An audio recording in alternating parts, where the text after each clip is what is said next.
کہتے ہیں ایک بادشاہ تھا، وہ کسی پہ خوش ہو گیا تو اس نے اس کو کہا کہ تم میرے محل میں داخل ہو جاؤ اور شام تک جو میرے محل سے تم اکٹھا کر سکتے ہو تم اس کو اپنے لیے لے کے جا سکتے ہو۔ تو وہ جب محل میں داخل ہوا اس نے دیکھا کہ انواع و اقسام کے کھانے ہیں، طرح طرح کی چیزیں ہیں، نفس کے تلذذ کے لیے سارے سامان موجود ہیں۔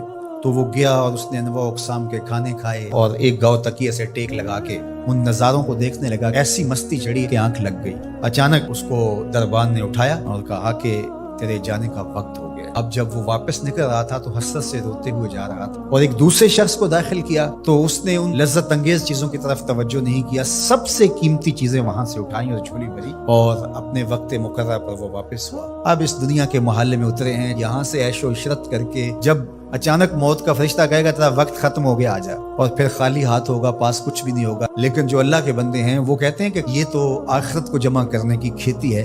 تو یہ زبان جو ہے اس کی وجہ سے زیادہ گناہ ہوتے ہیں، یا زبان کی وجہ سے، یا انسان کی عصمت کا جوہر جب لٹتا ہے تو پھر اس کے پلے کچھ نہیں رہتا۔ اس لیے میرے حضور نے ارشاد فرمایا جو تمہاری دو ٹانگوں کے درمیان اور جو دو جبڑوں کے درمیان زبان، ان دونوں کی مجھے تم ضمانت دے دو، میں محمد تمہیں جنت کی ضمانت دے دیتا ہوں۔ تو فرمایا کہ میں تمہیں ایسا عمل نہ بتا دوں کہ جو بہت ہی آسان ہے، اور وہ کیا ہے؟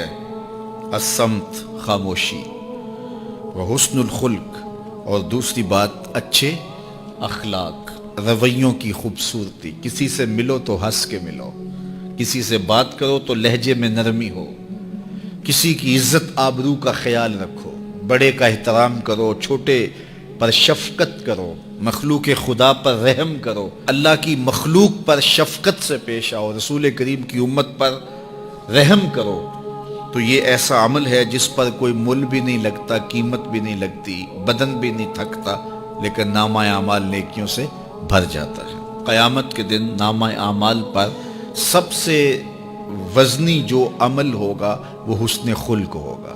حضور نے فرمایا کہ بیہودگی اور فحش کلام کرنا، یہ سب کچھ جو ہے، تو فرمایا یہ اسلام میں سے نہیں ہے، اور بہترین اسلام وہ ہے جس میں خلق اچھے ہوں۔ حضور نے ارشاد فرمایا کہ جو حسن خلق ہے یہ گناہوں کو اس طرح مٹا دیتا ہے جس طرح جو مصفہ پانی ہوتا ہے، اچھا پانی ہوتا ہے، وہ بدن سے میل کچیل اتار دیتا ہے، اور جو برے اخلاق ہیں وہ عمل کو اس طرح فاسد اور ضائع کر دیتے ہیں جس طرح شہد کے اندر سرکہ ڈال دیا جائے تو شہد صحیح نہیں رہتا۔ تو عمل اچھے ہیں لیکن بدخلقی ان اعمال کی بربادی کا سبب اور ذریعہ بن جاتی ہے۔